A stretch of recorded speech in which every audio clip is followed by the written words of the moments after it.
Okay, so hello, thank you for Hello. the interview. So for those who don't know you, can you say a little bit about yourself and your job? Sure.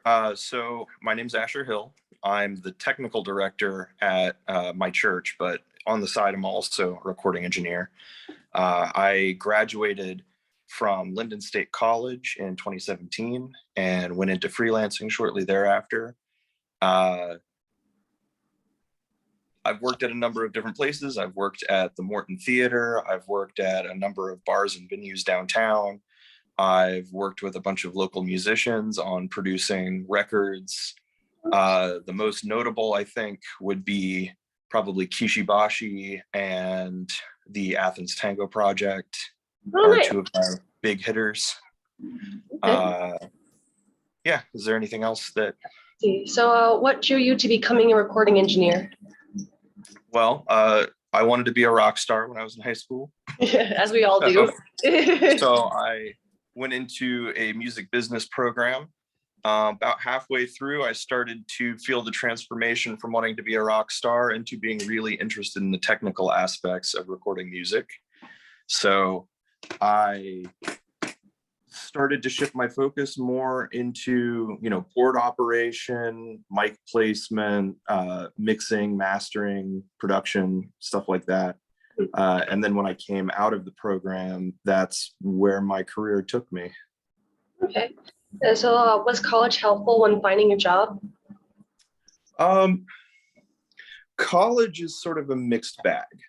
So I don't think that college itself is usually what people are looking for on your resume, Okay. depending on where you're looking. Usually they're looking for your skill set, which can be greatly improved by going to college. Okay. Or, what projects you've been a part of, what sort of things you've produced, which college gives you a lot of opportunities to do that sort of work in a more controlled environment with a lot more resources. So you can kind of put together your resume, put together your portfolio, and then go out more prepared. But as far as what people are looking for on a resume, they're not normally looking for, your actual college education, more what you're capable of doing. Okay.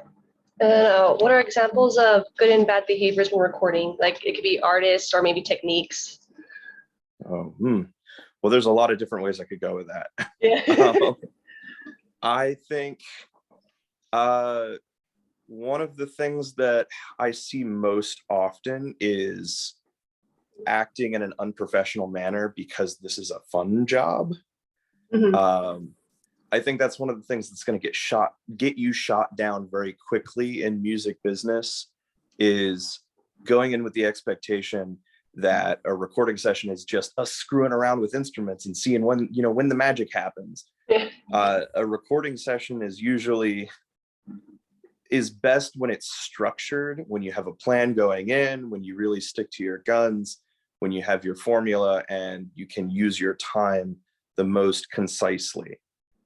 Because you don't want to be wasting your artist's time, and you don't want to be charging them for time that they don't feel is valuable. That's true. So I guess that kind of answers both parts. That's both. And then, how long does it take to master a song, like on average? Well, it really depends on the song. It depends on the length of the song. It depends on the style of the song. It depends on how many instruments, how many voices are involved. So like, for example, if I'm mixing and mastering a folk instrumental that's just, a guitar and a violin and a vocalist, that's going to take me significantly less time than if I'm doing an orchestral piece with a rock band, So I guess I would say, on average, if we're going to say that the average is a 4-piece band with a vocalist, then 6 to 8 hours. 6 to 8 hours? Okay. 6 to 8 hours for just the mastering process. Is it like the over of a course of a week, or just sit down for 6 to 8 hours? I usually do it in 2 to 3 sittings. I don't like to do it in one sitting because you start to go kind of ear blind. And when I get to the end of a 6-hour session and then I just turn around and hand that to an artist, sometimes they'll send it back and say, what happened to this mix? And I'll listen to it and go, I don't know what I was thinking. And, come at it with fresh ears. So yeah, it's good to break it up into chunks. Yeah, I can only imagine sitting down for like 8 hours just going through all of that. Yeah. So the last question is, do you have any tips for anyone wanting to be a recording engineer or someone who wants to be in the music field in general? Well, I guess sort of to beat a dead horse, don't do anything that you're good at for free. On one hand, you need to have the opportunities to prove your worth. So it's good to, be flexible, especially early in your career.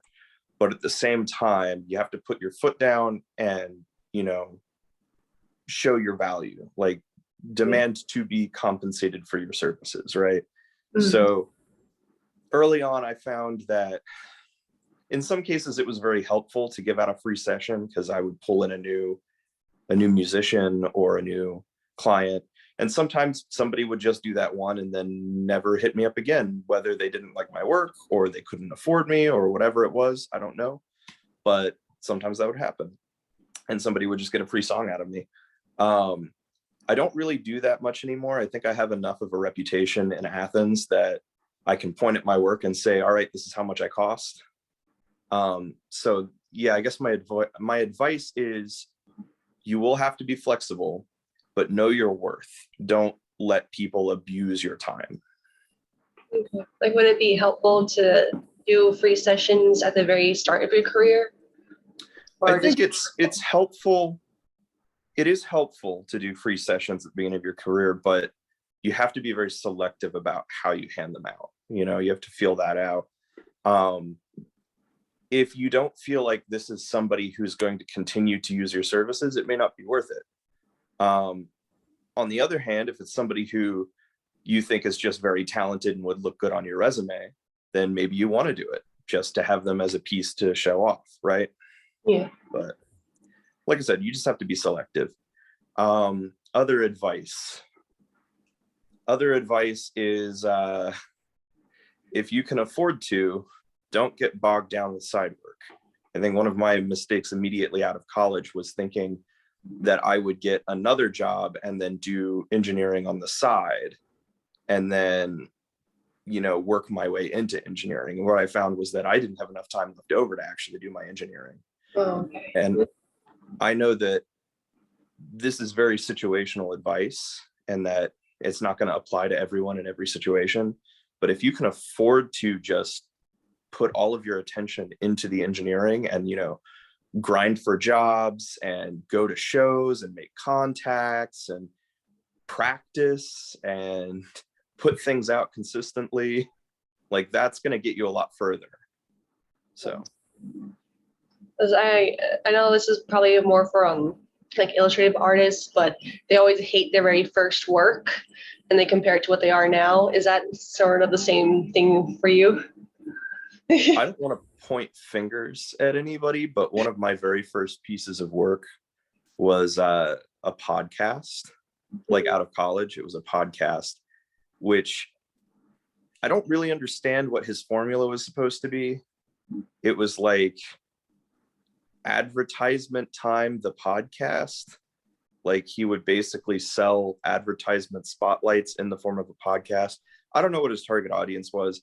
It was probably the most dull thing I've ever had to do. Oh no. So yeah, if I were to point back to that and compare it to some of the things I've done now, yeah, I agree with that.